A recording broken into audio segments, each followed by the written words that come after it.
चले, good morning जी, good afternoon जी, good evening जी। आ गया मैं फिर से वापस आपके पास, आपके सामने। आज है क्लास नंबर 8, चैप्टर नंबर 5 की, जिसकी टॉपिक है revaluation of asset, reassessment of liability. उससे पहले पिछले 7 क्लास की एक बार रिवीजन कर लेंगे। पिछले 7 क्लास की रिवीजन कर लेंगे। पहले हम लोग एडमिशन की थ्योरी पढ़ ली, कंप्लीटली पढ़ी थी। दूसरी क्लास थी change in profit sharing ratio. 3 situations आई थी, उस 3 सिचुएशंस के बारे में हम लोग डिस्कस किए। करेक्ट जी, 3 सिचुएशंस के बारे में हम लोग डिस्कस किए थे। ठीक है, एक था when new profit sharing, new partners incoming share is given but old partner sacrifice is not given, उसकी कैसे करनी है। When new partner acquire his share in a particular ratio, in a particular fraction, 3 condition पड़े। Sacrifice ratio की वही same 3 condition में चौथे number class में मैं डिस्कस किया। 5वें और 6ठे नंबर क्लास में गुडविल की ट्रीटमेंट बताई थी। उसमें 5 ट्रीटमेंट गुडविल की बताई थी, जर्नल एंट्री भी दिया था मैंने। उस 5 में से पहला था ट्रेड प्राइवेटली, दूसरी थी न्यू और incoming partner brings cash for premium goodwill and return in the business. Third में थी कि हम लोग जो कैश लाया था इनकमिंग पार्टनर, उसको सैक्रिफाइसिंग पार्टनर्स क्या करेंगे, विथड्रॉल कर लेंगे। ये थी थर्ड।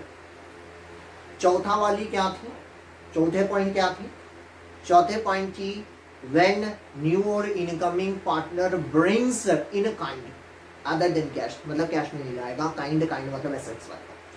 5वें number when incoming partner does not bring a part or fully the amount of capital and premium or premium।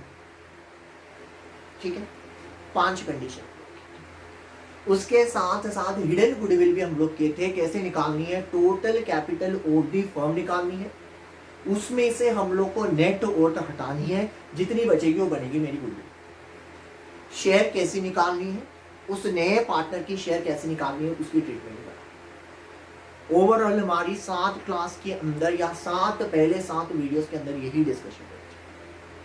आज हमारी 8वें नंबर वीडियो जो है वो है revaluation of asset and reassessment of liabilities की क्लास है। ऑलरेडी आपने chapter number 4 change in profit sharing ratio में पढ़े थे, वही सेम फंडा यहाँ पे भी रहेगा, कुछ डिफरेंस नहीं है। अब मैं यहाँ पे 2 टॉपिक डिस्कस कर रहा हूँ। ओवर हेडिंग तो एक ही टॉपिक है, मैं 2 टॉपिक यहाँ पे डिस्कस करके जाऊंगा आज। एक आपका रहेगा distribution of reserve, accumulated profit reserve and losses, उसकी भी मैं बता के चलूंगा। उसके साथ revaluation of asset and reassessment of liability, दोनों की दोनों आज इसके क्लास में कंप्लीट ही करो। उसके बाद हम लोग अगले 2-4 क्लासेस केवल हम लोग इलस्ट्रेशन करेंगे, उसके बाद ये चैप्टर खत्म हो जाएगा। इस चैप्टर में है वही चीज, अब रिवैल्यूएशन अकाउंट इंपॉर्टेंट, क्योंकि आपकी क्वेश्चन जो बनेगी वो 8 मार्क की बनेगी, जिसमें आपको रिवैल्यूएशन अकाउंट बनानी पड़ेगी, पार्टनर्स कैपिटल अकाउंट बनानी पड़ेगी, बैलेंस शीट पे बनानी पड़ेगी। उस चीज को कैसे बनानी है उसको मैं कंप्लीटली आपको बताऊंगा। उसमें मैं 5 क्वेश्चंस आपको तैयार करके रहूंगा, उसको पढ़ाते रहूंगा, उसमें कुछ दिक्कत नहीं आएगी, कोई भी दिक्कत नहीं आएगी। अब ये रीवैल्यूएशन ऑफ एसेट्स और रीअसेसमेंट ऑफ लायबिलिटी में ऑलरेडी आपको change in profit sharing ratio में बताया था कि अगर नए पार्टनर एडमिशन होने के टाइम पे अगर किसी भी एसेट की वैल्यू इंक्रीज हो सकती है, किसी भी एसेट की वैल्यू डिक्रीज भी हो सकती है, वैसे ही एक लायबिलिटी बढ़ भी सकती है, एक लायबिलिटी डिक्रीज भी हो सकती है, एक क्लेम आ सकता है, क्लेम नहीं आ सकता है, और ऐसा कुछ एसेट होगा जो कि हमने भूल गए थे, रिकॉर्ड में नहीं लाए, जिसको बोलते हैं अनरिकॉर्डेड एसेट। वैसे एक लायबिलिटी हम लोग रिकॉर्ड नहीं किए, उसको भी लाना पड़ेगा फर्म के अंदर, मतलब अनरिकॉर्डेड लायबिलिटी। उन सब चीजों के बारे में आज डिस्कस करेंगे। वही जैसे वहां पे वही ट्रीटमेंट है, कुछ डिफरेंस नहीं है, अगर याद आ रही होगी उस वीडियो में मैं बताया था। अब देखते हैं इसमें क्या होगी। मैं आपको बताया था कि रिवैल्यूएशन अकाउंट करने के टाइम पे आपको बनानी पड़ेगी एक लेजर, जिसको रिवैल्यूएशन अकाउंट बोलते हैं। डेबिट और क्रेडिट हम लोग यहाँ पे अगर कोई भी एसेट की वैल्यू डिक्रीज करेगी तो वो डेबिट में आएगा। जर्नल एंट्री बनेगी क्या, revaluation account debited to decrease in asset. इस साल आपके सिलेबस में कैपिटल एडजस्टमेंट नहीं है, तो आप ये एक्सपेक्ट करके चलना कि 8 मार्क आपकी क्वेश्चन जर्नल एंट्री से बन सकती है। मैं नहीं बोल रहा हूं कि 100% बनेगा, बट बन सकती है, क्योंकि एक साल अगर लेजर आती है तो दूसरी साल आपकी जर्नल बनती है। इसीलिए मैं जर्नल भी आपको क्लियर करके जाऊंगा आज। तो revaluation account debited to decrease in assets, अगर कोई भी एसेट डिक्रीज करती है उसकी नाम लिखनी पड़ती है, आपको पता है, ऑलरेडी किए थे। उसके साथ साथ क्रेडिट में क्या आएगी ना, अगर कोई भी एसेट इंक्रीज कर जाती है देन वो क्रेडिट में आएगी, मतलब asset account debited to revaluation, ये बनेगी उसकी जॉइंट। लायबिलिटी इंक्रीज होगी तो revaluation account debited to increase in liability. Liability increase होना और अनरिकॉर्डेड मतलब क्या है कि हमने एक लायबिलिटी को रिकॉर्ड में नहीं लाया, मतलब वो लायबिलिटी इंक्रीज होगी, मतलब वो डेबिट साइड में आएगी। वैसे ही अगर मेरी लायबिलिटी डिक्रीज होती है तो liabilities account debited to revaluation account, कोई भी लायबिलिटी आ सकती है, कंसर्न लायबिलिटी आएंगी वहां पे। अब इस चीज को मैं अगर ध्यान से देखूं तो अनरिकॉर्डेड एसेट यहाँ पे, मतलब कोई भी एसेट अगर रिकॉर्डेड नहीं हुआ है, मतलब वो एसेट मेरी फर्म के अंदर बढ़ेगी, मतलब वो क्रेडिट साइड। अब अगर यहाँ पे बड़ा अगर क्रेडिट साइड पे होगा तो यहाँ पे जो आएगी उसको लिखा जाता है कि gain on revaluation transferred to partners capital account, ये भी आपको पता है। वही सेम फंडा यहाँ पे ओल्ड पार्टनर्स के बीच में बढ़ा जाएगी, transfer to capital old partners old ratio, पता है आपको। अगर डेबिट बड़ी है क्रेडिट छोटी है देन आपको बता मतलब आपकी जो बैलेंसिंग फिगर यहाँ पे आएगी जिसको बोलेंगे by loss on revaluation transferred to capital, transferred to capital, transferred to capital. तो ये बताना क्या चाहता हूं आप कि अगर डेबिट बड़ी होगी तो आंसर आपकी लॉस आएगी, क्रेडिट बड़ी होगी तो इनकम आएगी, गेन आएगी। ओल्ड पार्टनर को ओल्ड रेशियो में दे दोगे, नए पार्टनर के साथ कुछ रिलेशनशिप नहीं है, ठीक है। बस वो आया था, वो आने की वजह से या उसकी आने की उसकी एडमिशन के टाइम पे कुछ एसेट बढ़ने की चांसेस है, कुछ एसेट्स डिक्रीज होने की चांसेस है। उस एसेट की मतलब उस एसेट्स के ऊपर डिपेंड करेगा वो कैसे वेरी करता है।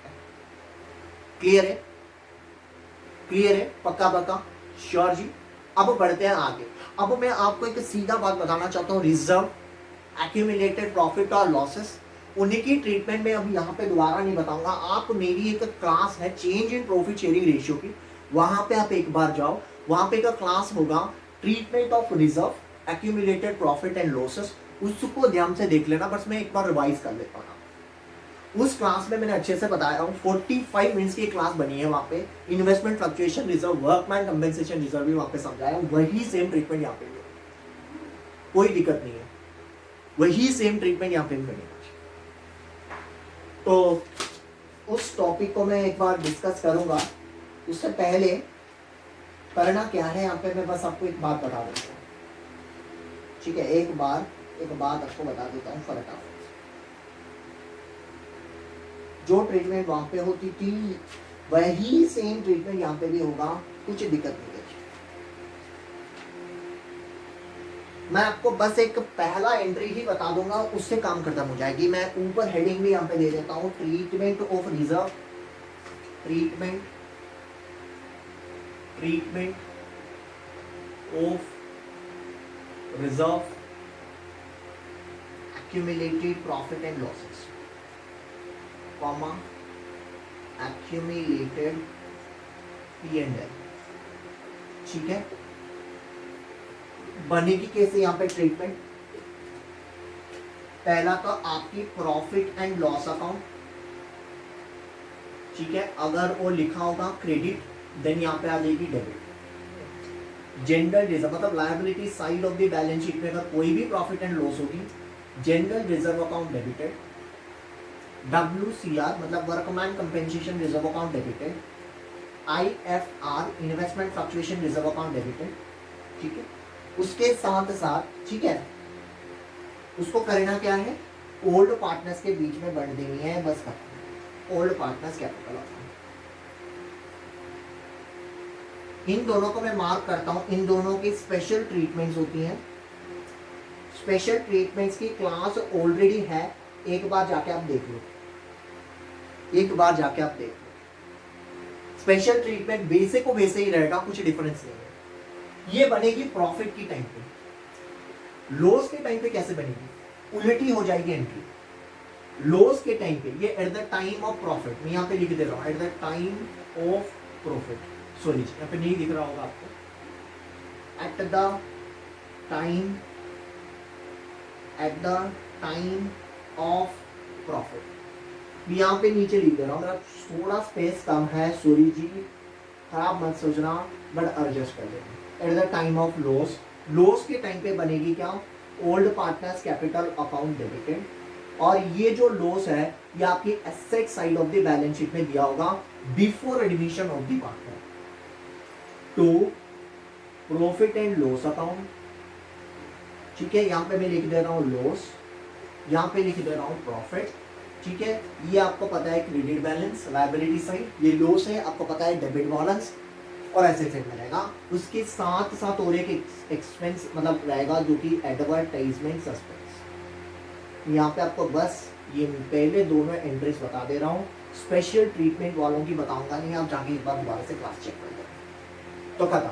Treatment of reserve accumulated profit and losses की एंट्री ऐसी बनेगी जी। तो यहाँ पे मैं ध्यान से मेरी क्लास मतलब मेरी बात को समझ लो, ट्रीटमेंट वही के वही सेम रहेगा।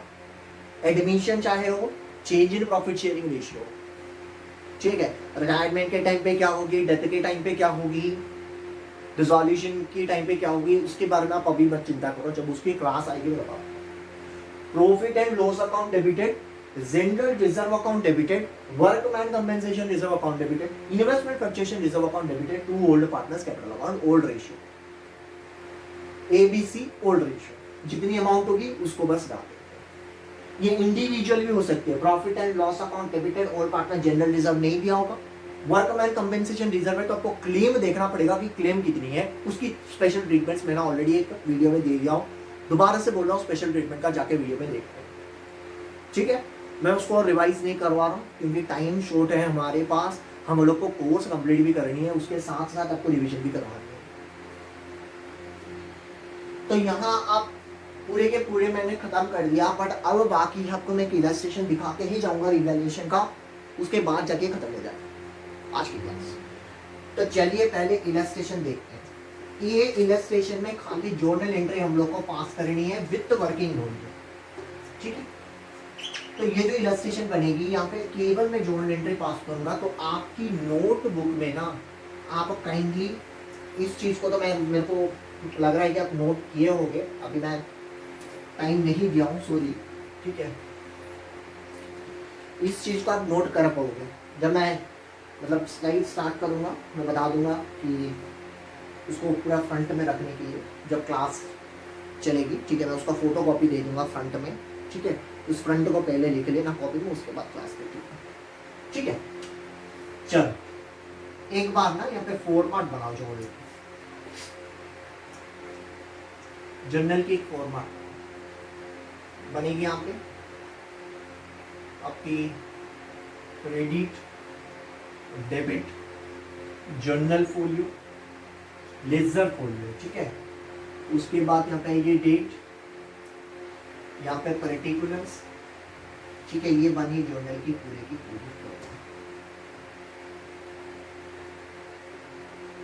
ठीक है। चल अब चलते हैं इलस्ट्रेशन करेंगे। ये इलस्ट्रेशन है रिवैल्यूएशन अकाउंट की रिलेटेड, ठीक है। उसको मैं आपको दिखाना चाहता हूँ, कुछ इंपॉर्टेंट है, बहुत इंपॉर्टेंट, उसको दिखाना चाहता हूँ।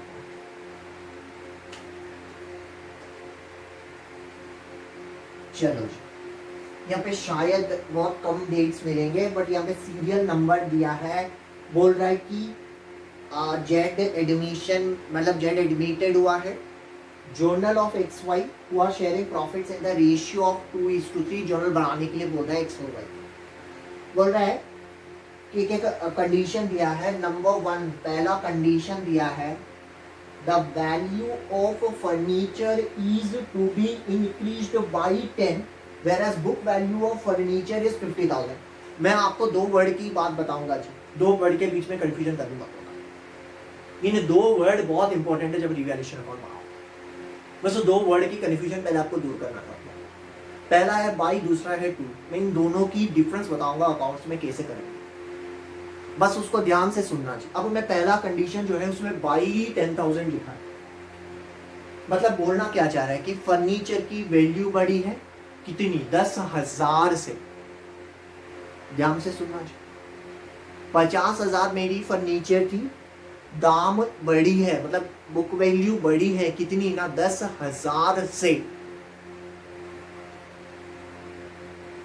ठीक है, तो मैं यहाँ पे करना क्या, मतलब मैं जब बाई लिखूंगा, मतलब बाई की वर्ड की जब भी आ जाएगी बाई 10,000 बाई 20,000, याद ये रख के चलना कि रीवैल्यूएशन अकाउंट में उतनी ही अमाउंट डालनी है, बट बैलेंस शीट की एसेट साइड में उसके साथ इसको ऐड करनी है, मतलब बुक वैल्यू के साथ इस इंक्रीमेंट वैल्यू को ऐड करनी है। तो मैं मतलब बताना क्या चाहता हूँ यहाँ पे, बुक वैल्यू ऑफ फर्नीचर है 50,000, इंक्रीज टू बाई 10,000 है। एंट्री बनेगी क्या, यहाँ पे फर्नीचर इंक्रीज हो रही है, एंट्री बनेगी क्या, increase in asset account debited to revaluation, मतलब furniture account debited to revaluation. Furniture account debited to revaluation account, revaluation account. सही है ना। बड़ी कितनी, बाई 10,000, मतलब बढ़ा कितना है, 10,000 से, मतलब 10,000 यहाँ पे डालो 10, डालो 10। जब यही चीज को आप नया बैलेंस शीट में डालोगे, balance sheet of the reconstituted for 50,000 की फर्नीचर प्लस 10,000 मिलके 60,000 डालो। क्लियर है। बिंग फर्नीचर इंक्रीज्ड बाई 10,000 बनेगी, being furniture increased by 10,000, increased by 10,000। तो बाई की वर्ड है, जितनी बाई की वर्ड लगी है वो रिवैल्यूएशन का आएगी, बुक वैल्यू के साथ ऐड करके 10 लगे ना, 50 + 10 60। पहला कंडीशन पूरी। दूसरी में value of furniture is to be increased, is to be increased ₹240,000, मतलब वो बोलना चाहता है कि हमारी फर्नीचर बड़ी है, कितनी तक बड़ी है ना, 40,000 तक बड़ी है।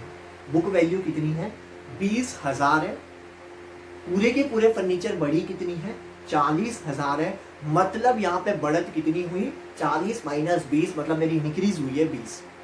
जब टू वर्ड लग जाएगा देन डिफरेंस लाके रिवैल्यूएशन में डालोगे, जितना दिया होगा टू में उतनी जाके आपकी बैलेंस शीट के एसेट साइड में डालोगे। दोबारा मैं वर्ड्स को बोल रहा हूँ, ध्यान से सुनना।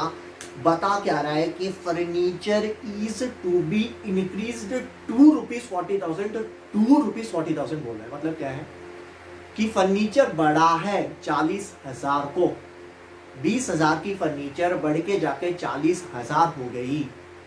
बड़ी कितनी रेंज, 40,000 - 20,000, बड़ी 20,000।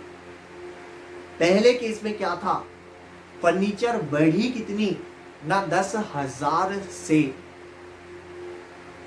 ठीक है, फर्नीचर बढ़ा 10,000 को, 10,000 को, मतलब 10,000 बढ़ी, मतलब ये 50,000 और ये 10,000 मिलके 60,000। बट यहाँ पे इंक्रीज्ड टू मतलब बोल रहा है कि फर्नीचर बढ़ चुका है 40,000 तक। 20,000 थी, बड़ी कितनी होगी, बढ़ के कितना हो गया, 40,000 हो गया। अब जो डिफरेंस आएगी वो बनेगी यहाँ पे, एंट्री वही सेम एंट्री रहेगा, furniture account debited to revaluation, furniture account debited to revaluation. लिखना यहाँ पे पड़ेगा कि इंक्रीज कितनी हुई ना, इंक्रीज यहाँ पे 20,000 हुई, डिफरेंस यहाँ पे डालो। जब टू आएगी डिफरेंस रिवैल्यूएशन पे, जितनी टू है उतनी बैलेंस शीट की एसेट साइड में डालो। दोबारा से बोल रहा हूँ इजीली, 3 बार ऑलरेडी बोल चुका हूँ, आई होप आपको समझ में आ गया। मैं फिर से रिवाइज करवाऊंगा, डोंट वरी। अब यहाँ पे लिखो बीइंग फर्नीचर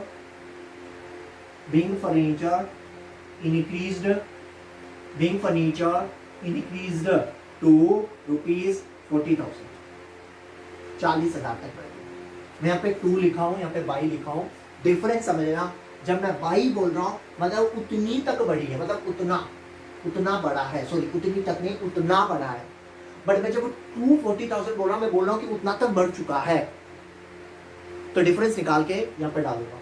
बट यहाँ पे जितनी तक हुई है उतना, जितना बड़ा है उतना तक नहीं, जितना तक नहीं, जितनी बड़ी है उतना। ठीक है, बाई और 2 की वर्ड में कोई कंफ्यूजन नहीं है। चलते हैं नंबर 3 के पास। बोल रहे the value of furniture has to be brought up to 120% of its value. Book value of furniture is 50,000। वो बोल रहे कि आपके पास एक फर्नीचर थी, उसकी बुक वैल्यू है 50,000, उसको ना आपने क्या किया ना, उसकी 120% ऑफ इट्स वैल्यू को ला दिया। मतलब आपने क्या किया, ब्रोट अप टू 120%। मतलब क्या है, अगर मेरा एक बात बताओ, अगर आपकी 50,000 की फर्नीचर है, उसको मैं 100% पकड़ के चलूं, ठीक है, उसको बोल रहा है कि आपने 120% ऑफ इट्स वैल्यू में ले आए। मतलब क्या है, 50,000 की 120%, मतलब बनी कितनी, 60,000। मतलब बढ़ा कितना, 10,000 बढ़ा। मतलब मैं ब्रोट अप टू बोल रहा हूँ, अप टू मतलब मैं 60,000 तक ले आया हूँ। मतलब उस फर्नीचर बढ़ चुकी है 60,000 तक। अगर वो फर्नीचर 60,000 तक बढ़ चुकी है, मतलब यहाँ पे क्या बनेगी ना, 50,000 की 100% मैं बोल रहा हूँ 50,000 की है, तो 20% यहाँ पे बढ़ेगा। 50,000 की 120% कितनी बनेगी, 60,000।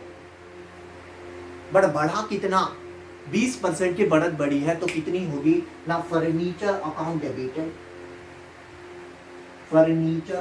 डेबिटेड टू रिवैल्यूएशन में। और यहाँ पे नहीं लिखा, हाँ ठीक है लिख देता हूँ, कुछ प्रॉब्लम नहीं, आपको लाइन बाय लाइन दिखाना ही पड़ता है। टू रिवैल्यूएशन अकाउंट, तो यहाँ पे बढ़ा कितना है, ये 120% को पहुंच गए, मतलब 20% बढ़ा है। मतलब 50,000 की 20% कितनी होगी, 10,000। वही 10,000 यहाँ पे लिखना पड़ेगा। लिखो यहाँ पे 10,000, लिखो यहाँ पे 10,000। नंबर 3 पॉइंट करो, लिख लो being furniture brought up to 120%। जब बैलेंस शीट में डालोगे 50,000 के 120%, 60,000 डालो, खत्म। पूरे के पूरे 3 conditions. Being furniture brought up to 120%.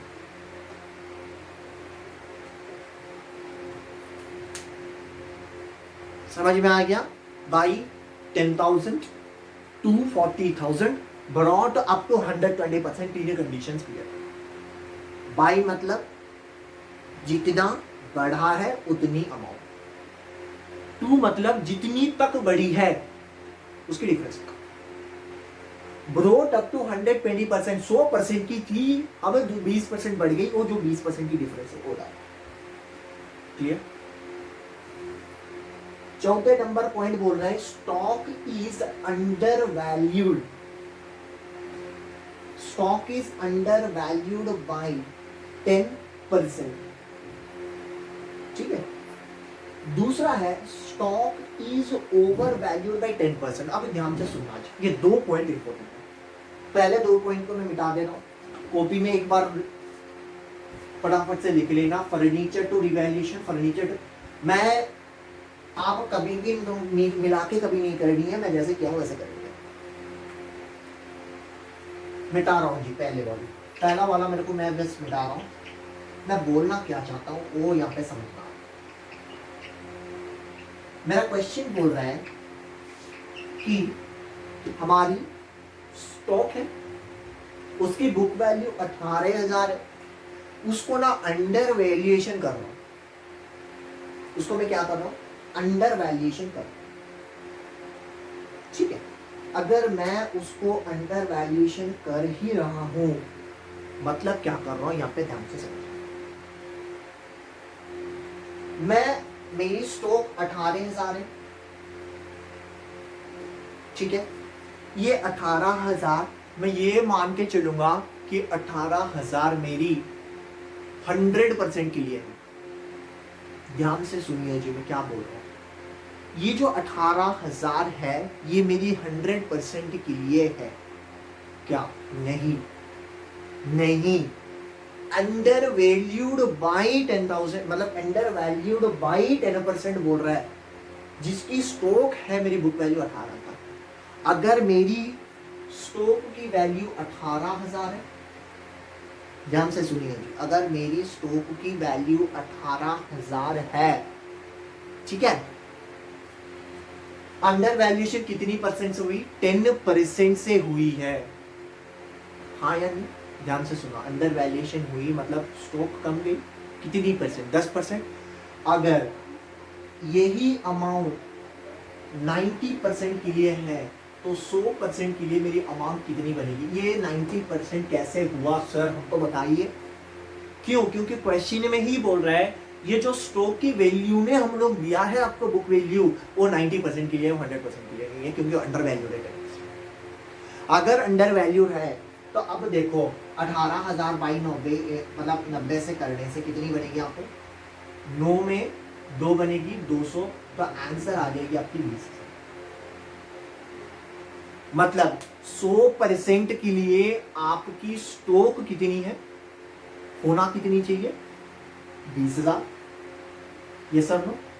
अगर अंडर वैल्यूड हुई मतलब वो स्टॉक बढ़ी या स्टॉक डिक्रीज हुआ? स्टॉक बढ़ा।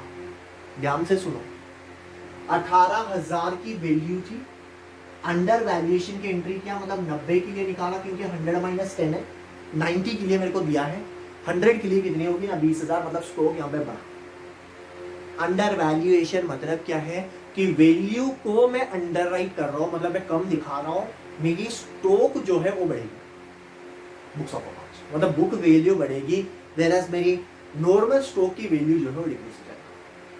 मतलब इस कंडीशन में बोलना क्या चाहता है वो, अंडर वैल्यूएशन हुआ है 10% से, तो 100 के लिए कितना था? 20,000, तो बढ़ी कितनी यहाँ पे?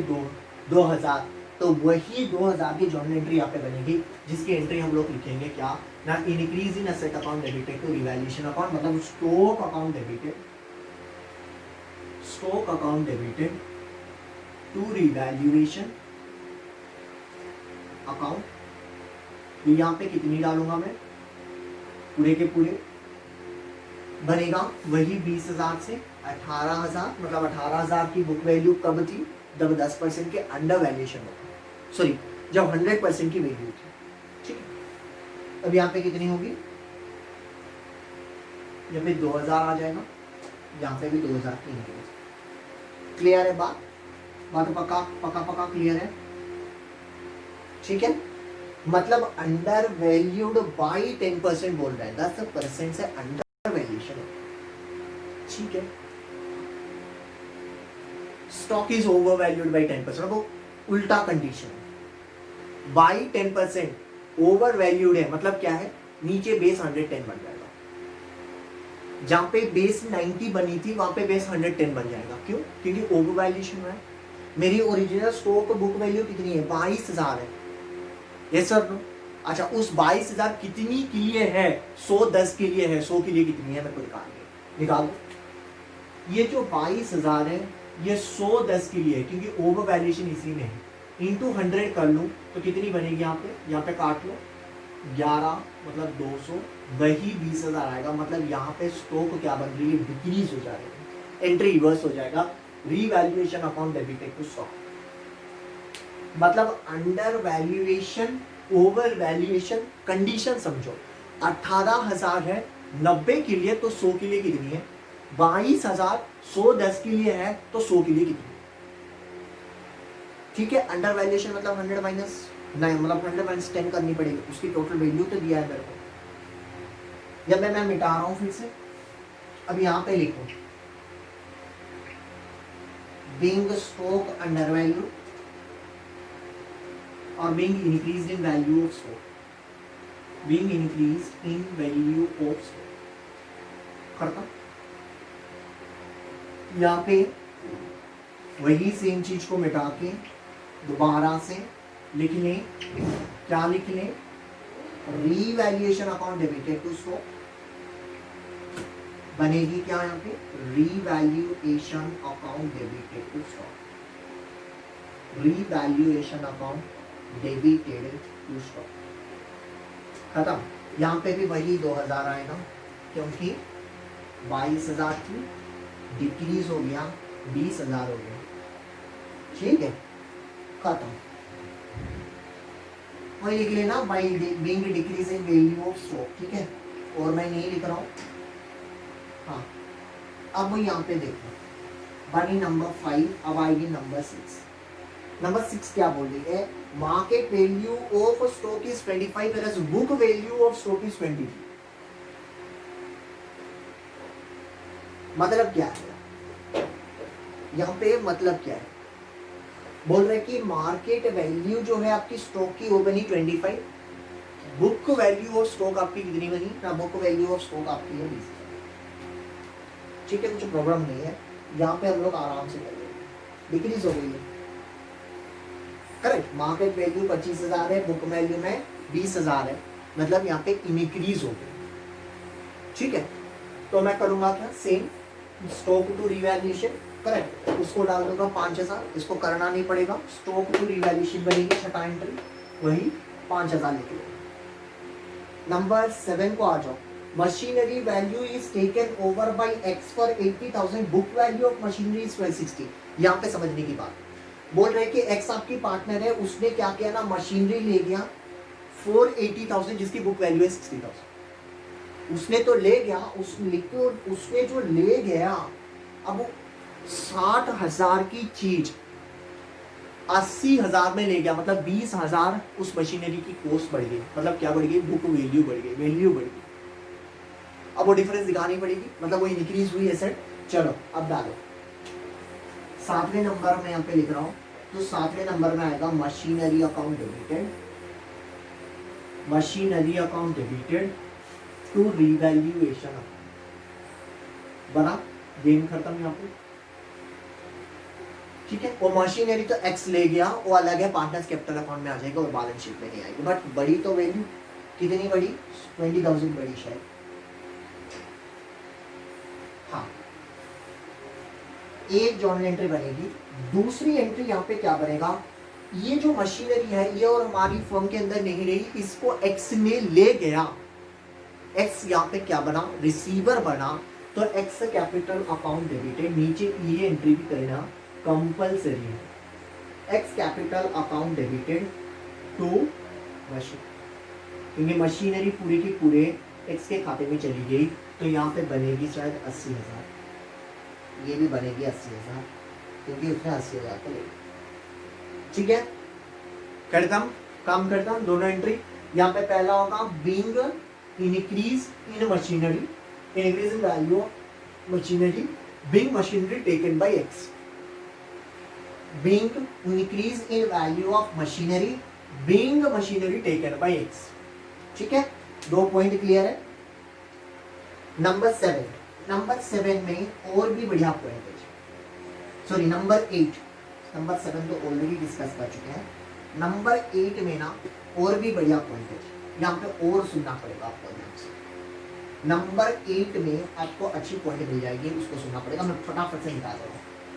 नंबर 8 बोल रहा है 1/3 of machinery is taken over by Y for 30, balance is revalued at 57,600, book value of machinery is 72,000। बोल रहे कि आपकी ना बुक वैल्यू है 72,000, ठीक है, उसकी 1/3 ने एक्स ले गया, 1/3 of machinery is taken by Y, sorry 1/3 ने वाई ले गया, सॉरी मैं यहाँ पे कर देता हूँ, 72,000 की 1/3 करो, कितनी बनेगी यहाँ पे 24, 3 2 6 3 4 12, हाँ तो 24,000, ठीक है। तो एक्स ले जा रहा है कितना 24,000, राइट, कितना में लिया ये 30,000 में ले रहा है, ओके फाइन फैंटास्टिक, ठीक है, देख लेते हैं क्या हो रहा है। being 1/3 1/3 of machinery for and balance is revalued at a 57,600, अच्छा बैलेंस को रिवैल्यूएशन कर रहे हैं 57,600, अच्छा ओके, अच्छा देखो अब ना ये 72,000 से अगर 24,000 ले जा रहा है कौन, मिस्टर एक्स, तो यहाँ पे कितनी बचेगी, 12 4 कितनी, 12 से 4 जाने से 8, ठीक है, 6 से 2 जाने से 58,000। अच्छा अब ना 58,000 की मशीन को रिवैल्यूएशन कर रहा हूँ 57,600, डिक्रीज आ रही है, यस और नो, 10 से 6 जाने से 4, 400 की डिक्रीज आ रही है। अच्छा ठीक है, करेंगे अब इस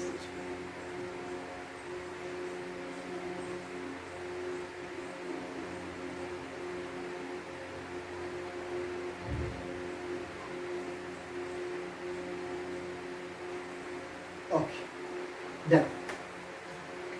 अब यहाँ पे क्या बनता जॉइंट, एक बार देख लो। अच्छा ये जो x है ना, 1/3 की मशीनरी की कॉस्ट है 24,000, लेकिन उसने लिया कितने में, 30,000 पे लिया, ठीक है। अच्छा यहाँ पे अगर वो 30,000 में लिया, रिमेनिंग मेरी 57,600 में बिक जा रही है, ठीक है, 0 यहाँ पे 6 यहाँ पे 7, 87,600 में मशीनरी की कॉस्ट कितनी थी, 72, मतलब डिफरेंस कितना था, बढ़ गई ना, बढ़ गई ना मशीनरी, 7 2 5, 15,600 बढ़ गई। तो पहला एंट्री यहाँ पे क्या आएगा, 8वें नंबर पे इंक्रीज हुई है machinery, machinery account debited to revaluation, कितनी इंक्रीज हुई, बात यहाँ पे देखा, बात इस एंट्री पे है, कितनी है ना, 15,600 में यहाँ पे निकाली, उस 15,600 यहाँ पे लिखा, यहाँ पे भी 15,600, एक्स ने वाई ने ले गया कितनी मशीनरी, 30,000 की, तो Y is capital account debited to machinery, लिख लो कितनी ना, आराम से लिख लो यहाँ पे 30,000, दोनों एंट्री बन गया आंसर। मतलब ये बोल रहा है कि 1/3 पार्ट उसने लिया है 30,000 में, ठीक है, 1/3 पार्ट और निकालनी नहीं है हम लोग को, वो प्रॉफिट यहाँ पे इंक्लूडेड है, उसके बाद जितनी बची थी वो 57,600, तो दोनों को मिला दिया मैं, ऐड कर दिया, समेशन आ गई, उसको मैं क्या किया, मेरी बुक वैल्यू से सब्ट्रैक्ट किया, तो मेरी प्रॉफिट आ गई, मतलब मेरी मशीनरी बढ़ गई, ठीक, खत्म। यहाँ हो गया 8वें नंबर खत्म, 9वें और 10वें नंबर खत्म करेंगे, उसके बाद क्लास खत्म हो जाएगा। यहाँ पे ना machinery to revaluation being machinery increase, ठीक है, being machinery taken by x, ठीक है, उसके बाद 9वें number expenses, sorry, out of insurance premium which was debited to profit and loss 5,000 to be carried forward to next year, मतलब ऐसे बढ़ रही है, carried forward कर लेंगे, ठीक है, सिंपल है ये, बहुत इजी है, आराम से कर लेंगे। क्या होगा, unexpired insurance premium, unexpired insurance premium account debited, हाँ, टू रिवैल्यूएशन अकाउंट, यहाँ पे एसेट बढ़ेगी आपकी, ठीक है, डेबिटेड टू रिवैल्यूएशन अकाउंट, शायद कितनी है ये, 5,000 है शायद, जितनी होगा उसकी वैल्यू डाल देना, 5,000, ठीक है। 8वें नंबर भी गई, 9वें नंबर भी गया, अब चलते हैं 10वें नंबर। ये बोल रहा है कि एक्सपेंसेस आपकी रिवैल्यूएशन अकाउंट की है 5,000, जो कि एक्स ने पे किया, पेड बाई एक्स लिखा है, मतलब एक्स पे किया है, ढंग से सुनना, एक्स पे किया है, मतलब एक्स की अकाउंट में दिखानी पड़ेगी, मतलब एक्सपेंसेस एक पार्टनर पे कर रहा है, revaluation account debited to X capital. अगर आपको याद आ रहा है तो मैं वहां पे लिखा था कि एक्सपेंसेस और रेम्यूनरेशन मेरी पिछली chapter change in profit sharing ratio में लिखा था, तो यहाँ पे कितनी है, 5,000, यहाँ पे भी डालो 5,000, being expenses paid by X, ये लिख देना, on revaluation paid by X. A debtor whose due of 14,000 were written off as a bad debt last year paid 10,000 in full settlement। बोल रहा है कि एक डेटर था, 14,000 हमको देने को था, ठीक है, रिटर्न ऑफ, सॉरी, उसकी 14,000 बैड डेट बन गई लास्ट ईयर में, उसने ना हमको 10,000 दे दिया, 10,000 हमको दे दिया। अच्छा भाई, अगर हमको 10,000 उसने दे दिया, देन वो तो कैश दिया होगा ना हम लोगों को, उसकी एंट्री तो दिखानी पड़ेगी। अच्छा चलो 10वें नंबर की एंट्री कुछ ऐसी है, तो 10वें नंबर की एंट्री कुछ ऐसी बनेगी, तो उसने कैश दिया होगा तो मैं लिखूंगा cash account debited to bad डेप्ट रिकवर्ड। ठीक है, तो मैंने बैड डेप्ट रिकवर्ड में मेरे को कितना मिला है ना, मेरे को 10,000 मिला है। मेरी बैड डेप्ट हुई थी कितनी, 14,000 की हुई थी। अब मेरे को बोलो वो जो 4,000 है क्या वो मेरे को मिलेगा, कभी नहीं मिलेगा। मतलब वो मेरी क्या बनी, एसेट मेरे को डिक्रीज कर दिया। अगर मेरी एसेट ही डिक्रीज कर जाती है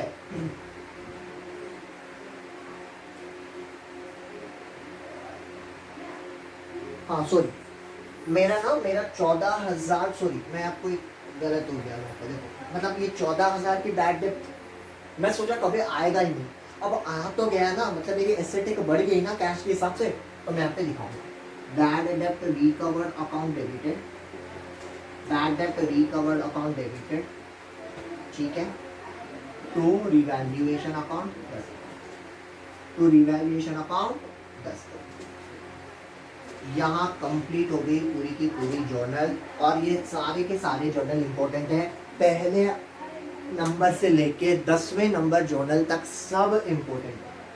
मैं यहाँ पे नरेशन कुछ कुछ जगह में नहीं लिखा हूँ, बट आप लिखो cash account debited to bad डेप्ट रिकवर्ड बीइंग बैड डेप्ट रिकवर्ड, ठीक है, उसके साथ लिख लेना बीइंग गेन, नीचे वाला being gain due to bad डेप्ट रिकवर्ड। ठीक है, यहाँ तक कंप्लीट हो गया, पूरे के पूरे समझ में आ गया। Revaluation of asset, reassessment of liability, class number 8 यहाँ पे खत्म हो जाएगा। ठीक है, इसके बाद वाला जो मतलब है क्लास, उसमें मैं आपको treatment of profit and loss और रिजर्व का ले आऊंगा, उसके साथ एक बड़ा क्वेश्चन को डिस्कस करेंगे, उसके साथ हम लोग कुछ इलस्ट्रेशंस डिस्कस करेंगे। ठीक है जी, थैंक यू जी, हैव अ नाइस डे। अच्छे से इस चीज को देख लेना, कोई भी डाउट है एक बार बुक को अच्छे से पढ़ना, क्वेश्चन को अच्छे से पढ़ना, क्वेश्चन में बाई बोल रहा है, टू बोल रहा है, उसको देखना। Under valued, over valued, under valued मतलब आपको कम दिखानी है, मतलब क्या है, आपका बेस कम दिखानी है, मल्टीप्लाइड बाई 100, मतलब जो वैल्यू दिया हुआ 90% का है, 100% का नहीं है। वैसे ओवर वैल्यूड मतलब जो वैल्यू दिया है वो वैल्यू आपकी ओवर वैल्यूएशन होके है, मतलब 110%, 120%, आपको 100% की वैल्यू निकालनी है। उसके बाद आपको डिफरेंस पता चलेगा वेदर इट्स इंक्रीज और डिक्रीज। अंडर वैल्यूएशन के टाइम पे ऑब्वियसली इंक्रीज करेगा, ओवर वैल्यूएशन टाइम पे डिक्रीज करेगा, ये भी प्रूफ हो गया। ठीक है, थैंक यू जी, हैव अ नाइस डे, घर में अच्छे से प्रैक्टिस कर लेना, बाय जी।